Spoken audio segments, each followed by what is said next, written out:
I want to bring in Michigan State Attorney General Dana Nessel.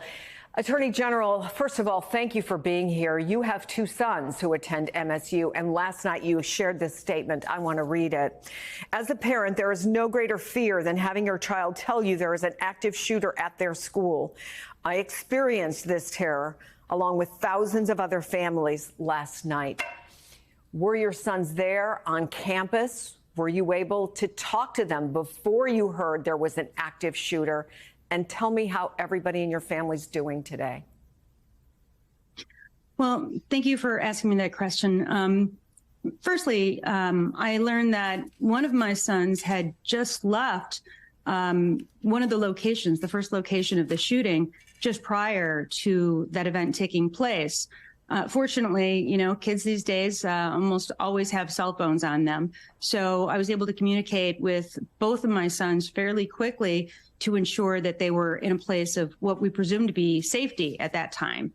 But I was in communication not only with my special agents who were on the ground and coordinating with them, but also with many other families who were trying to locate their kids, some of whom were still in those locations, one of the two locations where we know the shooter actually discharged his weapon and where there were victims to be found.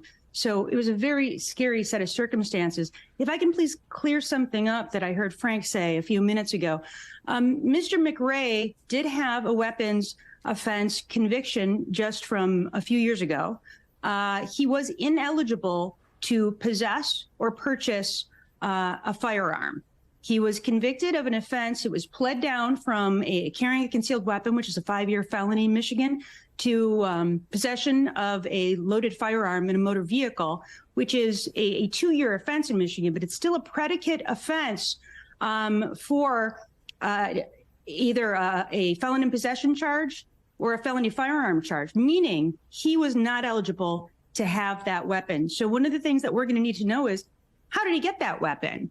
And can we put laws in place here in Michigan to ensure that a person such as himself who's ineligible to own a firearm can never access one? That's one of the questions we're going to have to be addressing. And I'd say, thank God, we at long last have a legislature and a governor here in the state of Michigan that not are just willing to pass gun violence prevention laws, but really ran on that as a platform. So I expect to see a number of new laws put into place in short order. Whether or not that would have prevented this particular offense from happening, I think the investigation will tell us that. I'm struck that you obviously come at this from two different perspectives that don't necessarily need to be in conflict, but one of them is in your job as Attorney General. The other as a mom, and I cannot imagine what went through your head, your gut, frankly, when you knew that your sons were on campus where there was an active shooter. But so often we thought there would be change, and there hasn't been change.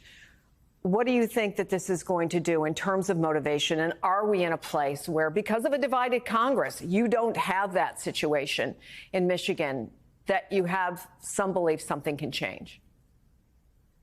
Well, I know that we're going to be able to create new laws in Michigan that I look forward to having the opportunity to enforce, to make certain that there are a lot of people who have access to weapons or can easily access weapons, that we can either take those weapons away from those individuals or prevent them from obtaining those weapons in the first place.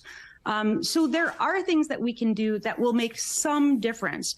But you know what I fear is I fear the courts right now.